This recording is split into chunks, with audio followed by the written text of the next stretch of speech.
Bonjour à tous.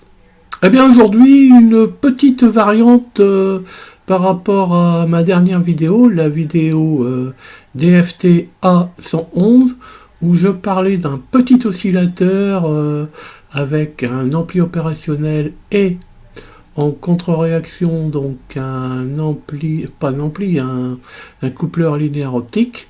Et bien ici je me suis dit on peut encore faire différemment. J'ai utilisé un MOSFET.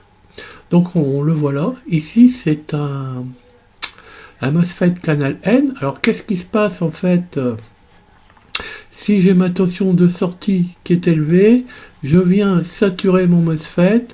Mon MOSFET se saturant, je viens mettre ici l'entrée plus proche du 0 volt. Hein. Donc du coup mon MOSFET sature vers le 0. Ma sortie passe à 0, donc, et je viens bloquer mon MOSFET, etc. etc. Voilà, tout simplement.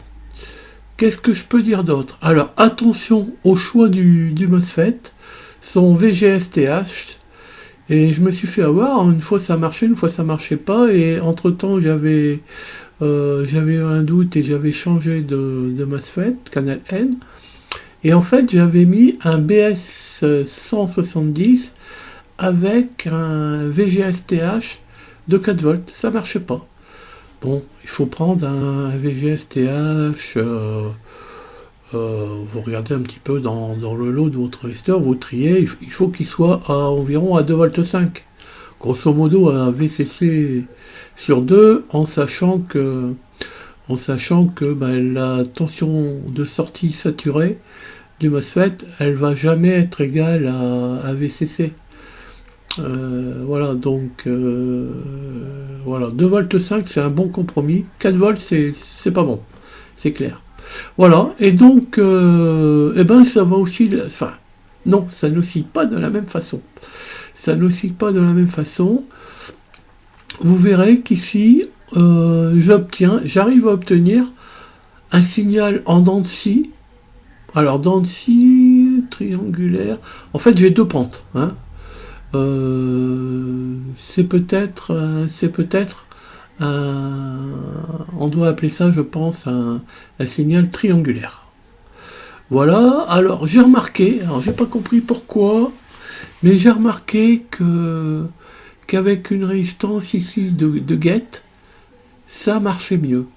Voilà.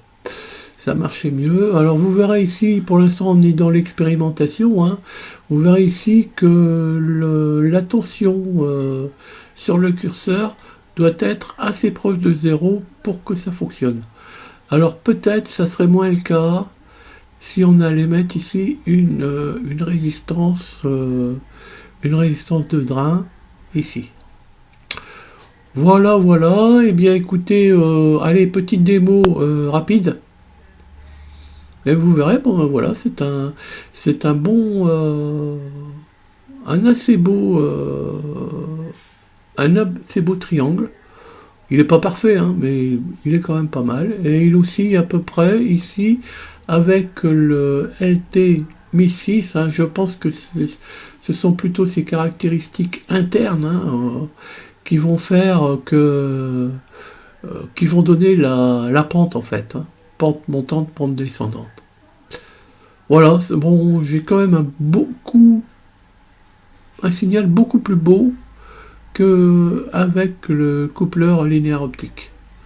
Donc coupleur linéaire optique à abandonner absolument, absolument. Celui-ci, bon, je sais pas, on sait jamais, hein.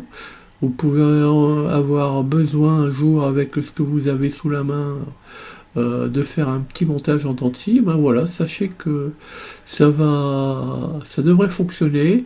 Important, je l'ai dit tout à l'heure, le VGSTH, et puis je pense les caractéristiques internes du MOSFET. Déjà, il faut que ce soit un MOSFET qui soit capable de fonctionner en 0,5 volts, enfin, en 0,5 volts, qui soit capable de fonctionner en tension non symétrique.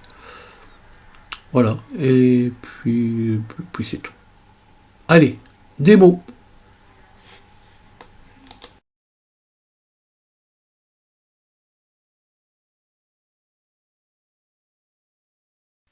Donc pour la démo, eh bien voici ce que ça donne.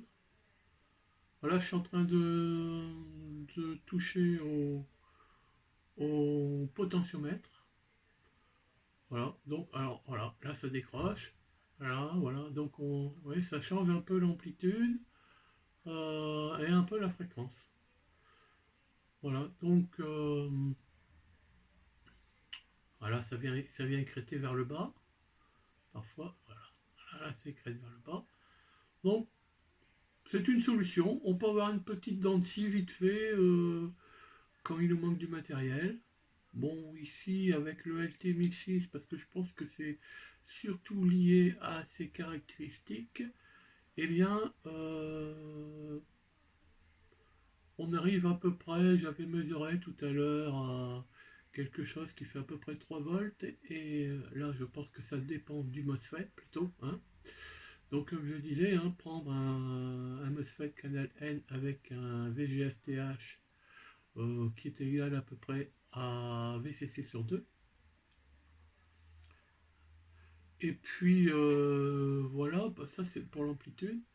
Et pour la fréquence, je dirais que c'est plus lié au réglage que l'on fait sur le potentiomètre. Voilà. Alors après, au niveau de la stabilité, je pense que si on a une température qui est pas trop fluctuante et une tension qui est assez stable, eh bien il n'y a pas de raison que la fréquence change, hein. Il suffit de bien caler le, la tension qui n'est pas celle qui est en contre-réaction, en la calant bien, hein, il n'y a pas de raison, hein. Voilà, donc, alors j'ai dit parfois un signal en dents de scie, je pense que c'est plutôt un triangle, hein. C'est un signal triangulaire. Voilà, eh bien merci beaucoup et à bientôt sur d'autres vidéos.